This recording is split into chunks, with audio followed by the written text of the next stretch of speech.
Hi, in this video I just wanted to go over setting up the GOG version of Fallout 3 with the multi-core and threading, as well as the large address aware applied to the script extender. And I'll just start here at the actual mod. I'll leave a link to the mod below the video here. And what you want to do to start is you actually just want to download the file here. Once you've downloaded that file, then you're going to want to open it, and then you'll be ready to actually apply the file that you're going to need once you've done that. So just open that file there, and then what you want to do is open the Fallout 3 folder and then go to your GOG. Now what you're going to do is, once you're at your game here, just go to More, Manage Installation, and Show Folder. And this will bring up the game folder. You can minimize your GOG. And what you want to do is, once the game folder is open, you want to create a new folder. And you're going to call that Original. And that's where you're going to actually put your original files. The file that you want to move to that folder is the Fallout default INI here. Now once you've moved that folder, that file into the folder, you want to take the Fallout default here, the new one, and put that in the game folder. And then what you'll want to do is go to your documents by opening a second folder, and go to My Games and Fallout 3. And this is where you want to put the Fallout INI. And just drop it in there. If you haven't run the setup for the game yet, you won't have all the files here. So all you need to do is put the Fallout INI there, and after you set up the game, it will create these other files here. So that's basically it. If you're just playing a basic game and you don't need the script extender or anything like that, you're all set. GOG has been nice enough to actually enable the large address aware in the Fallout 3, Fallout New Vegas, Skyrim, and such. So you don't actually have to apply the patch. You're basically all done at this point. All you have to do is close the folders in the download, and then go to your GOG and you can run the game. You don't have to make any changes to the settings or anything like that. You're all good.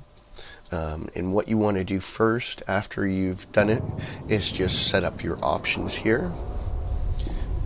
And I'm using actually DSR, so I have access to the higher resolutions right up to 4K. VSR will also give you that resolution if you have VSR with an ATI, DSR being NVIDIA. And there's actually setup notes and such on the mod that you can go over if you want to enable those higher resolutions. Now for my 1920 by 1080, I find the 2100 or 2500 are actually the sharpest for 1920 by 1080, whereas if you're a 4K user, then of course you use the 4K setting. I'm just going to set mine at 2100. Now what you want to do is just run your game, make sure everything's running properly. And if you're going to do the optional step, the script extender, you still want to run the game at this point, just to make sure that it starts and it's running properly, and you're able to shut it down and save and everything like that. You don't want to apply the script extender if the game itself is having an issue beforehand. So once you've verified that and you've saved your game and exited the game, and you want to do the script extender, then what you want to do is leave all the folders open, and once you exit the game, you want to go back to the game folder here, and you want to take the 4GB patch from the actual first download here, and that's going to be applied to the script extender. So now that we've done that, we can close this off.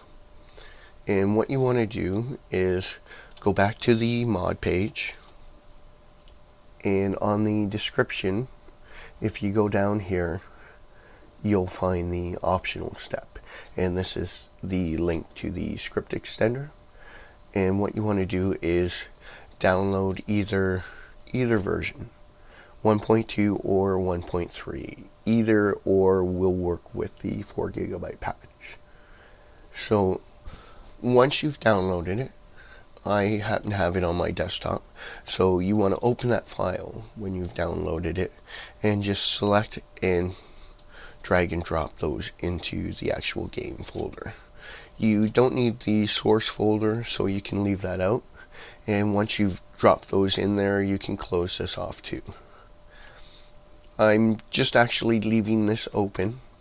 You can close this here, the documents area, but I'm just kind of leaving it open because there's going to be some things that I want to mention for Steam users if you've switched over to GOG, so I'll just leave that open for a moment. But we'll go back to the FOSE here, and what you want to do is you want to take the Fallout launcher here and you want to move that to your originals folder, and then you want to copy the name here,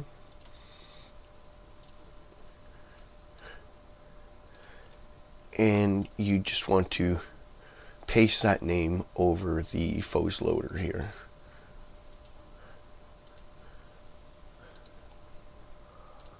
Okay, and that's now the Fallout launcher. And then we just want to lastly apply the 4GB patch, and what you want to do is set this to exe files, and then as you can see there's the modified FOSE loader, so we're just going to patch that, and the patch will automatically make a backup. So there's your original FOSE loader right there, and if you want, you can actually just put that into the original folder. And then once we've done this, you're all set to launch the game normally through GOG. Now there are no Steam files or anything with the FOSE one, so it doesn't affect your in-game overlay or anything like that. You just want to start the game normally. And what will happen once you've done this is it will actually bypass the launcher for setting up your options and quick launch the game, so that you are able to go into game and exit game a lot quicker than what you'd normally expect. Now if you do need the launcher menu in order to, say, alter your resolutions and such, if you're using VSR or DSR and you're trying to set that, what you want to do in that case is just open the game folder, which again, if you've closed it, you just go to More, Manage Installation, and Show Folder. And what you would do then is, now that you've opened this, you want to take the Fallout launcher, the FOSE loader, and you just want to drop that on your desktop. Then you want to go into the original file here, the folder, and you want to copy this. You don't want to cut it, you want to copy it. So make sure that you make a copy of it and paste that copy into the main game folder. At this point, just run it from inside the game folder, and you're able to then alter your options and such. And once you've done that, check your data files and such. If this isn't checked, I would suggest checking that. Just say OK, and then once you're all set, then just move this back into the original folder, or either that, or just drag and drop this over top of the copy and it will overwrite it. Either way, but what you want is you still want to have that there. So always make sure that you've got the Fallout launcher, otherwise you'll have to verify the game in order to get that file back, and when you verify the game, then you'll have to reapply the Multicore fix. And that's basically it as far as the Multicore fix and adding the 4GB script extender. At this point, you would just close off the folder and just start the game normally. Now I don't think there will be any updates for the game, so I've left this on, but you can actually turn off your auto updates on it, just in case. I know that they updated the game EXEs in order to support large address aware and such, but I don't really think they did anything for future updates that I know of at the moment. So either turn that off or leave it on. You're fine. But you should be able to start and play the game normally without any issues at this point. Now, there is just a couple things that I wanted to go through before I finish up the video here, in order to kind of cover if you're a Steam user switching over to GOG, and some of the things you just want to watch for. The main thing, when you switch the game over, you want to go to your Documents, My Games, Fallout3 folder, and what you want to do is you want to copy your save folder and paste it over on your desktop. The reason being, if you've been playing for a while or such, that save folder can become quite large. In my case, mine was just under 800 megs, and the problem with this is when you attempt to start your GOG game for the first time after switching over, it will attempt to upload whatever you have in your save folder. So if you have a really large save folder, that cloud save is going to be running for hours. So what you want to do in order to eliminate that problem is, after you copy your save folder to the desktop, go into the original, and as you can see, mine's almost 800 megabytes. Now, I don't want it trying to put 800 megabytes worth of saves onto the cloud save. That's going to take forever. So select the first 10 or so, and then just delete the rest of them. And that should reduce the size of your actual save folder. So my save folder is now, I've got 31 megabytes. That's still kind of large, so I'll chop off these last ones here. And that's most of my new saves right there. And again, I'll just check the size here. 17 megabytes. So that's not too bad. It may take just a few moments in order to cloud save those save files. But by doing that, it reduces the time of the cloud save. I have had save folders in the past that have been over 2 gigabytes. So if you try and start your game with a 2 gigabyte save folder, and it starts trying to load those to the cloud save, that's going to take you a really long time, depending on the speed of your internet and your upload speeds. So that's one thing. If you're a Steam user switching over, make sure to eliminate the unneeded saves. Either that, or what you want to do is go in here and just turn off the cloud save. Because if you're going to try and upload all of those saves, it's going to take you a long time, and you won't actually get to play the game until it finishes. Alright, so that's just one thing if you're a Steam user switching over. Alright, otherwise everything else, it launches the same, plays with the new settings and such, and doesn't really have any issues. Now, one other thing, if you're a Steam user switching over to GOG, as far as your Nexus mod manager, if you happen to be using mods, there's just a couple things you want to do once you've completed switching the game folders and reloading the game, and that's going to your Nexus mod manager and just having it adjust to the new location. What you want to do is rescan your installed games, and this will scan them all over and switch it from the Steam folder reference to the GOG reference. Once you've done that, then you want to go into your game, and if you haven't done so, you need to reinstall your mods. So if they're still active, you want to disable all your active mods. It will only take a moment to disable them because there's no actual files installed in the Steam location anymore. Once you've disabled them, then you're going to have to re-enable them all, but they'll re-enable themselves in the new game. And you'll still have to create your merge patch again, but you shouldn't have any issues, and it will install them to the new game folder location.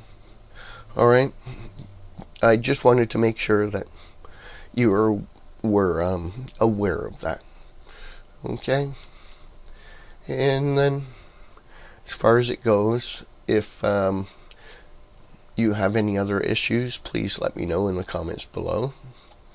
But otherwise, your game should be running fine now at this point with the multi-core and threading, and if you chose to do so, the optional script extender with the large address aware.